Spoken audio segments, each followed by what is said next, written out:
لیکن اس کے لیے افراد ایسے چاہیے جو اس دعوت کی اہلیت رکھتے ہوں، یعنی ان کو دین کا صحیح علم ہو۔ اگر علم صحیح نہیں اور کھڑا ہو گیا آدمی دعوت دینے کے لیے، تو بغیر علم کے جب دعوت دیتا ہے تو وہ گمراہیاں بھی پھیلا دیتا ہے، وہ غلط بات بھی پھیلا دیتا ہے، غلط مسئلے لوگوں کو بتاتا ہے، دین کی غلط تشریح کرتا ہے، اس کے نتیجے میں بجائے اس کے کہ فائدہ پہنچے الٹا نقصان ہوتا ہے۔ لہذا اس کے کچھ شرائط ہے، کچھ آداب ہیں جن کو مد نظر رکھ کر وہ فرض کفایہ ادا کیا جا سکتا ہے۔ اللہ تعالی زندگی عطا فرمائی تو انشاءاللہ آئندہ اس کا میں بیان کروں گا، لیکن فی الوقت اتنی بات ہے عرض کرتا ہوں کہ الحمدللہ اللہ تعالی کے فضل و کرم سے ہماری امت میں ہر دور میں، ہر زمانے میں اس فریض کفایہ کو ادا کرنے والے موجود رہے ہیں، کوئی زمانہ اس سے خالی نہیں ہوا۔ اس امت محمد علیہ صاحب السلام کی یہ خصوصیت ہے، صحابہ کرام کے وقت سے لے کر آج تک الحمدللہ یہ فرض کفایہ کسی نہ کسی درجے میں، کسی نہ کسی صورت میں ادا ہوتا رہا ہے، اور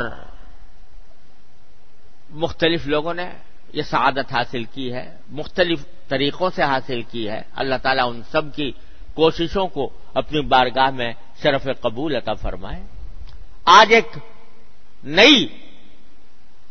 آفت یہ آ گئی ہے کہ آج اگر کوئی آدمی کھڑا ہوتا ہے دعوت کے نام پر تو یہ ضروری سمجھتا ہے کہ پچھلی جو کوششیں ہوئی ہیں ان کو کل عدم کرے، ان کو کنڈم کرے، ان کی برائی کرے کہ وہ تو اب تک تو کسی نے کوئی کام کیا نہیں تھا، آج میں کھڑا ہوا ہوں یہ کام لے کر۔ یہ بڑی گمراہی کی بات ہے۔ ارے اللہ تبارک و تعالی نے اس دین کی حفاظت کا ذمہ خود لیا ہے اور اس کے لیے اس امت محمدیہ علیہ صاحب السلام کو پیدا کیا ہے، لہذا اللہ تعالی حدیث میں آتا ہے ان اللہ یغرس لہذا الدین غرسا، اللہ تعالیٰ اس دین کو قائم رکھنے کے لیے، اس کو پھیلانے کے لیے پودے لگاتے رہتے ہیں، پودے لگاتے رہتے ہیں، ہر دور میں لگائے ہیں اللہ تعالیٰ نے۔ تو کسی کی بھی ناقدری نہیں کی جا سکتی، کسی کو بھی یہ نہیں کہا جا سکتا کہ وہ پچھلے زمانے میں یہ بات نہیں ہوئی تھی، آج نہیں پیدا ہو گئی ہے، اور پچھلے جو لوگ کر رہے تھے وہ سب غافل تھے اس فریضے سے۔ الحمدللہ ہر دور میں ہوا ہے، اور اللہ تعالیٰ کے فضل و کرم سے آج اس گئے گزرے دور میں بھی الحمدللہ یہ فریضہ کسی نہ کسی شکل میں امت محمدیہ ہر جگہ پر انجام دے رہی ہے۔ اللہ تعالیٰ ان کی کوششوں کو بھی قبول فرمائے، اور ہمارے خاص طور سے ہمارے علاقے میں اللہ تعالیٰ کے فضل و کرم سے اس آخری دور میں حضرت مولانا محمد الیاس صاحب رحمۃ اللہ علیہ کو اللہ تبارک و تعالیٰ نے اس کا خاص جذبہ عطا فرمایا تھا، سینے میں ان کے اللہ تعالیٰ نے ایک آگ بھر دی تھی، اس کے نتیجے میں اللہ تعالیٰ نے تبلیغی جماعت وجود میں اللہ تبارک و تعالیٰ لائے، اور الحمدللہ 4 دانگ عالم میں دنیا کے چپے چپے پر اللہ تبارک و تعالیٰ کے دین کا پیغام اس نے پھیلایا ہے، پہنچایا ہے۔ الحمدللہ وہ اس کام میں لگی ہوئی ہے۔ تو میں تو یہ سمجھتا ہوں کہ عام مسلمانوں کے لیے اس وقت اس فریضے میں شامل ہونے کا بہترین راستہ یہ ہے۔ بعض لوگ تنقیدیں بھی کرتے ہیں، فلاں خرابی ہے، فلاں کمزوری ہے، فلاں باتیں ہیں۔ ارے بھائی، معصوم اس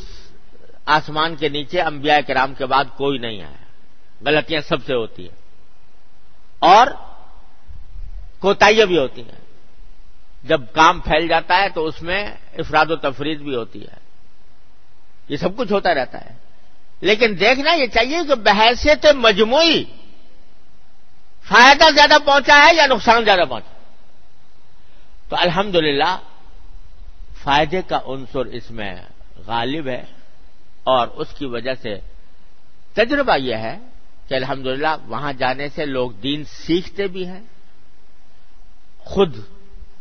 سیکھتے ہیں اس پر عمل کا جذبہ پیدا ہوتا ہے، دوسروں تک بات پہنچانے کا سلیقہ بھی آتا ہے. تو عام مسلمانوں کے لیے میں سمجھتا ہوں کہ اس کام سے اس وقت تعلق رکھنا اپنے دین کے تحفظ کے لیے اور سورہ عصر کی اس ہدایت پر عمل کرتے ہوئے نہایت مفید اور نہایت ضروری ہے. اللہ تبارک و تعالیٰ اپنے فضل و کرم سے اس میں مزید ترقی عطا فرمائے. وآخر دعوانا الحمدللہ رب العالمین.